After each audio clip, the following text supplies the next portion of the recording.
سلام به کانال ترس و وحشت خوش آمدید. لایک و کامنت فراموش نشه. ماجرایی کاملا واقعی برای شما تعریف می‌کنم که از پدرم شنیدم. در حقیقت این اتفاق برای پدر بزرگ من در نوجوانی افتاده بوده و بعدها برای پدرم تعریف کرده. پدر بزرگم سالها پیش از دنیا رفته، اما این ماجرا اینقدر متفاوت بوده که بیشتر فامیل ما اون رو شنیدن و قبول دارند و اما اصل ماجرا پدر بزرگم فرزند آخر خانواده بوده. زیر نظر پدری سنگدل و بیرحم و مادری مظلوم کاملا تو سری خور بزرگ شده بوده. پدر ایشون یک دیکتاتور کامل بوده، به شکلی کمترین خطا رو با وحشت آورترین تنبیه تلافی میکرده. ماجرایی که تا ابد اثر روحی روانی خودش رو روی پدر بزرگم میگذاره، تا آخرین لحظه عمر رهایش نمیکنه. داستان برمیگرده به سال 1276، دوره زمانی که مکتب خونه ها و کلاس اکابر رو میشد پیدا کنی. توی روستای قدیمی ما یک مکتب خونه بود که پدر بزرگم با توجه به نفوذ بالا اونجا رو خریده بود. ایشون یک نظامی با نفوذ بودن، به هر حال تمام پسران خودشون رو به همین مکتب خونه میفرستادن و به شکل مستقیم اخبار اوضاع درسی اونها رو از میرزای کلاس میگرفتن. خانواده‌ای پر جمعیت داشتن برای آدم‌های اون دوره انگار یک افتخار بوده، به شکلی که خانواده پدر بزرگ من متشکل از 6 برادر و 3 خواهر می شده. پدر بزرگ من روزی به شکل اتفاقی برای رفتن به کلاس درس دیر میکنه و این موضوع بیدرنگ به گوش پدر میرسه و اما سیاه روزی از همینجا آغاز میشه. باقی داستان رو از زبان پدرم برای شما تعریف میکنم که البته گفتم ایشون هم ماجرا رو بیکم و کاست برای همه تقریبا تعریف کرده. آهای کدوم گوری هستی بچه‌ای نفهم و سر به هوا، حالا دیگه سر کلاس دیر میرسی تخم سگهان. حالیت میکنم یک بالایی سرت در بیارم تا کیف کنی. بیشرف کدوم سوراخی قایم شدی؟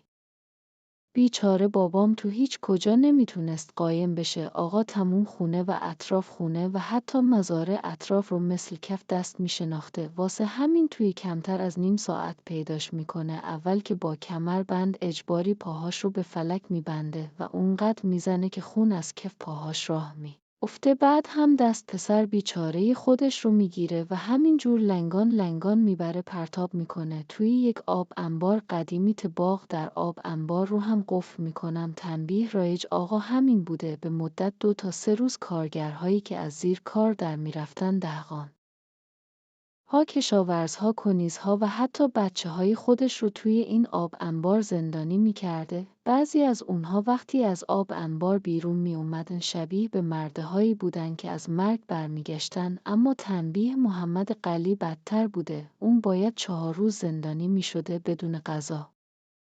فضای آب انبار خیس و بدبو، پر از موش‌های فاضلاب که حتی اطراف پاهای زخمی بابام میچرخیدن. بابا تا شب طاقت میاره، اما توی دل تاریک آب انبار متوجه میشه یک نفر داره به اسم کوچک صداش میکنه. صدا اونقدر واضح بوده که اون تردید نداشته یک نفر بجز اون توی آب انبار هست. صدا میگفته هی محمد قلی بیا این طرف، این گوشه یک حفره هست، میتونی فرار کنی. توی این شرایط مغز آدم قفل میکنه، هیچ کسی اون اطراف نبوده. فاصله بین آب انبار قدیمی و کهنه تا خونه تقریباً 200 یا 300 متری می شده و اگر فریاد هم می کشیده تو ظلمات شب که صدای شغالها و پاس کردن سگها روستا رو می گرفت و شب مجال فریاد کردن نمیداد. اعتقاد بر این بود که اگر پیش از سحر کسی فریاد کنه اجنه صداش رو شنون پیداش میکنن.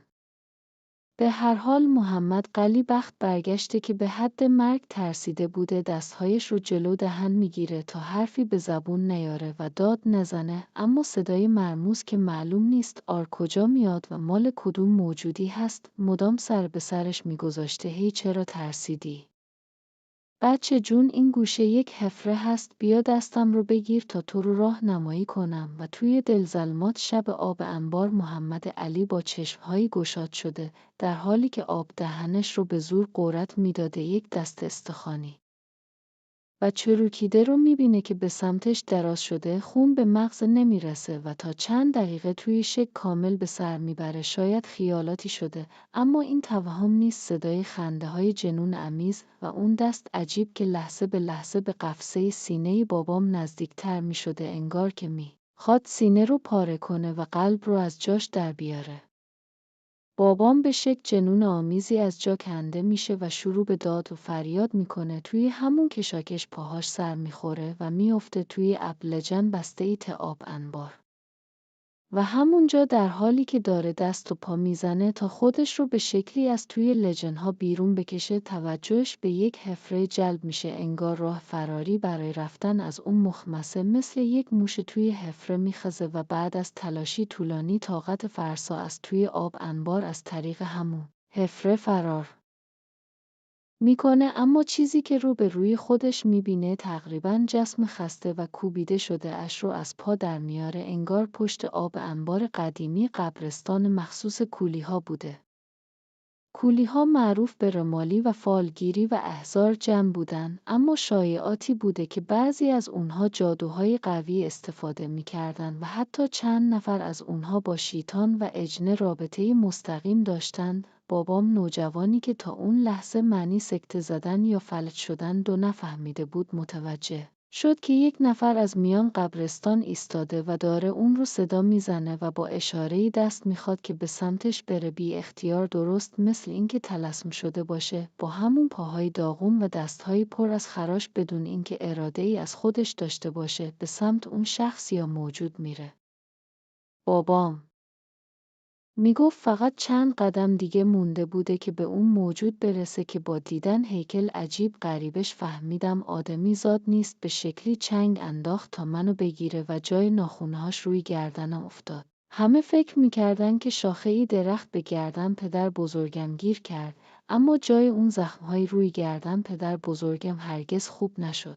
در همون لحظه دوباره مغز پدر بزرگ به کار میفته. یک جرقه، یک لحظه زبانش که تا اون لحظه قفل بوده با میشه و با وحشت تمام داد میزنه یا الله، و انگار از خواب مرگ بلند شده باشه، پا به فرار میگذاره تا خود خونه فرار میکنه. وقتی به خونه میرسه روی ایوان از هوش میره. مادر بینوا بیچاره متوجه میشه و نجاتش میده، اما کابوس‌ها به همراه یک بیماری طولانی مدت به سراغش میان. توی همین ماجرا یکی از پاهاش از زانو به پایین نیمه فلج میشه و قلبش دچار سکته ناقص میشه. پدر بزرگم دیگه تا آخر عمر میترسیده تنها جایی بره و یا توی یک مکان کاملا تاریک استراحت کنه. همیشه باید چند نفر کنارش میبودن، یک فانوس یا یک شمع یا یک چراغ والو روی سرش روشن میگذاشتند. بعدها این ماجرا اینقدر سر زبونها افتاد که مردم روستا از روی ترس هم آب انبار خراب کردن، هم گورستان، مخصوص کولی‌ها بینام و نشان رو. البته این اتفاق وقتی افتاد که آقای بابام از دنیا رفته بود، چون تا وقتی که ایشون زنده بوده هیچ کسی جرات نمی‌کرده دست به تخریب اون قسمت‌ها بزنه.